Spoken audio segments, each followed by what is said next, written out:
Hello and welcome to Learn Spanish on SpanishDict.com. I'm Paralee Whitmire and I'm your teacher. Today you'll be learning about food vocabulary as well as definite and indefinite articles like el pollo, la fruta, unos huevos, unas papas y mucho más. ¡Vámonos!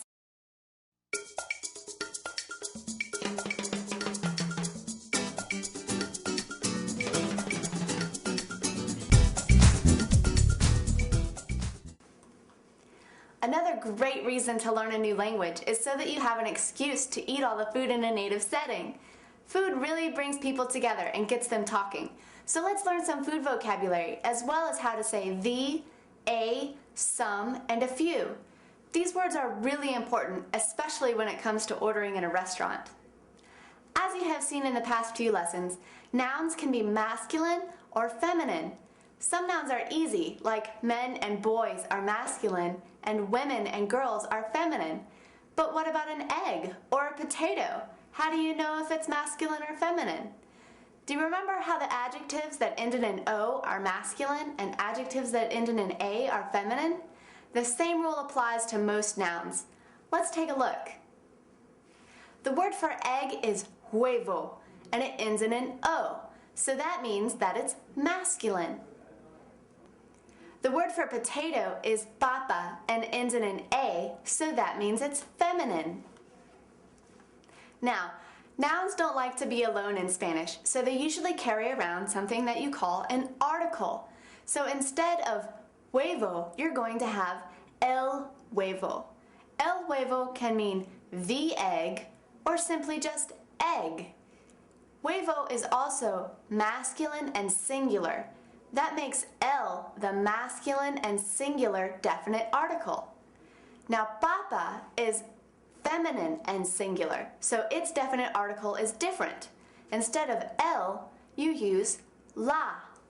La papa means the potato or simply just potato. Now, while el and la sound a lot different in Espanol, they mean the exact same thing in English, the. Let's practice a little bit. How would you say the egg in Espanol? Bien, el huevo. And how would you say egg? El huevo. The same thing. Muy bien. What if you had more than one potato or more than one egg? What would you do to make it plural? If it ends in a vowel, all you have to do is add an S to the end. So huevo becomes huevos. And papa becomes papas. Very good. And just like el and la are different because they have different genders, they're going to be different when they're plural as well. The plural form of el becomes los. So el huevo and los huevos. La papa becomes las papas. Now, keep in mind that if the noun is plural, the definite article also has to be plural. Just like if the noun is masculine, the definite article has to be masculine. Are you ready for some practice? How about el queso? El queso is the singular masculine form of cheese. El queso. First, let's take it in steps. How would you make queso plural? Add an S to the end. Quesos. And do you remember the plural masculine definite article? Los. So if el queso is the singular form, what's the plural form? Los quesos. Articles can also be really helpful if your noun doesn't end in an O or an A and you don't know what the gender is. You'll usually find the article with the noun. So when you have a word like el pastel, what gender do you think it is? Masculine. El is always masculine. Now, you can also tell the gender of a noun just by memorizing a few extra rules rather than just the O or A. Most nouns that end in an E are going to be masculine as well. A lot of nouns that end in a consonant are also going to be masculine.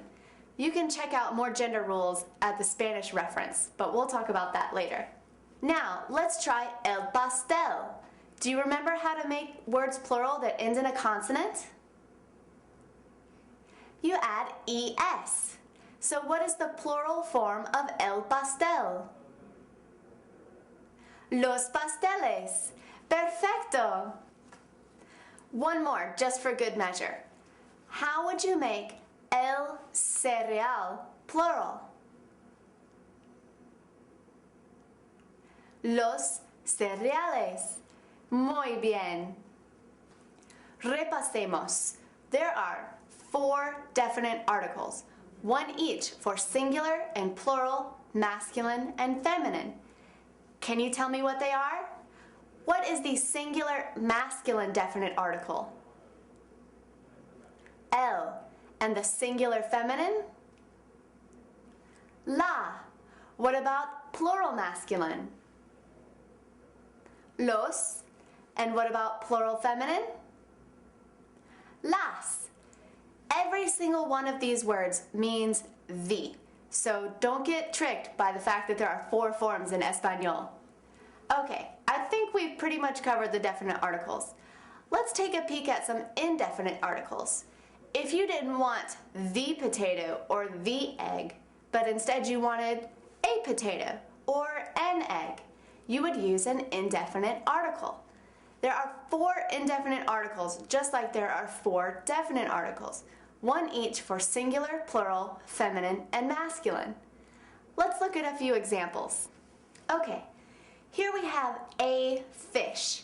To say a fish, you would say un pescado. Pescado ends in an O, so what gender is it? Masculine. So un is the singular masculine indefinite article. Let's try a feminine one. Una ensalada. Ensalada is feminine, so its feminine indefinite article is going to be una. Un masculine, una feminine. Now, to make them plural, simply change un to unos, as well as make pescado plural. How would you make pescado plural? Add an S. Unos pescados. Some fish, or a few fish. How do you think we would change una ensalada to mean some salads or a few salads? Add an S to both words. Unas ensaladas. Muy bien. Okay, you have learned a lot in this lesson about definite and indefinite articles, but you'll probably use definite articles a little more often, so let's practice with those and get to the conversation. I'll show you a picture of a different food item or a drink, and you can tell me if you want it. If you want it, you say quiero and then the food. If you don't want it, all you have to say is no quiero. Quiero or no quiero. Por ejemplo, if I show you this picture of las frutas, if you want it, say quiero las frutas. If you don't want it, say no quiero las frutas. ¿Listo? Practiquemos with my favorite meal of the day, el desayuno. El desayuno.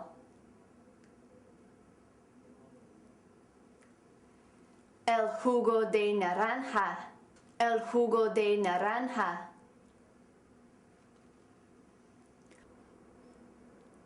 Los huevos. Los huevos.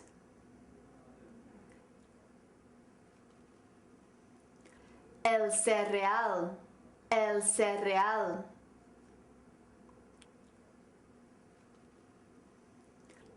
El té. El té. Ahora, el almuerzo. El almuerzo.